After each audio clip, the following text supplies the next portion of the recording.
Cactus মূলত হইলো মরুভূমির গাছ, একদম লাল টকটকা। ভিডিওতে কতটা বোঝা যাইতেছে বুঝতেছি না, কিন্তু সুন্দর। এইগুলো আগে অনেক দেখতাম। আসসালামু আলাইকুম। আজকে আমি চলে আসছি সাইদ ভাই নার্সারিতে। এখান থেকে কিছু চারা নিব, ফুলের চারা, এবং কি অনেক চারা নিয়েছি, ফুল ফল সব কিছু। এই যে আপনারা এইখানে দেখতে পারতেছেন কৃষ্ণচূড়া গাছ।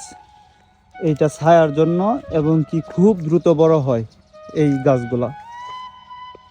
এইখান থেকে আমি কিছু কৃষ্ণচূড়া গাছের চারা নিব। এই যে দেখেন, আমরা মাত্র 2টা চারা নিব। এইখান থেকে সব চারা দেখতাছি, বাছতাছি কোন চারাটা সব থেকে বেস্ট হয়, সোজা হয়। আমরা দুইজনে আর কি চারাটা বিশ্লেষণ করতেছি কোন চারাটা ভালো হবে। এই দেখেন অনেকগুলা চারা অলরেডি বের করে ফেলছি, আবার রাখতেছি, দেখতেছি কোনটা ফাইনাল। আচ্ছা, এই চারাটাই নিব ইনশাল্লাহ। দেখেন চারাটা মাশাআল্লাহ অনেক সোজা আছে। কৃষ্ণচূড়া কিন্তু খুব দ্রুত বড় হয়। আপনারা আমার সাথে থাকলে দেখতে পারবেন যে গাছ কত দ্রুত বড় হয়, এবং ইনশাল্লাহ এটার আপডেট সামনে আমি দিব। আর এইখানে আপনারা দেখতেছেন ক্যাকটাস।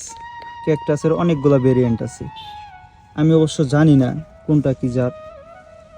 দেখেন ভিডিওতে কতটা বোঝা যাইতেছে বুঝতেছি না, কিন্তু বাস্তবে অনেক সুন্দর।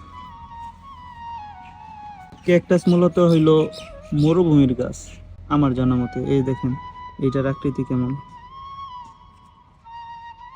আর এই যে এক একটার আকৃতি এক এক রকম।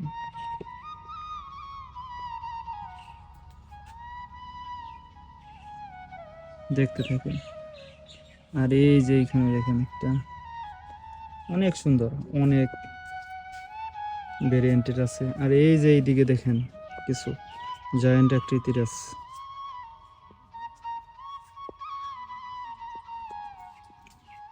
গাছগুলো অনেক সুন্দর, পছন্দ হইতেছে। হয়তো বা পরবর্তীতে আমি এইখান থেকেও কিছু গাছ সংগ্রহ করব।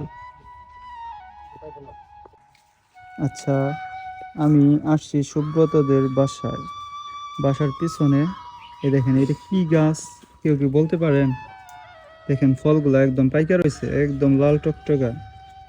বুঝতেছি না এটা কি গাছ। আর এই পাশে আছে প্রচুর ফল, কিন্তু এইগুলা সবুজ, এগুলো পাকে নাই। এই যে কি ফল হতে পারে আপনারা একটু কমেন্ট করে জানাবেন।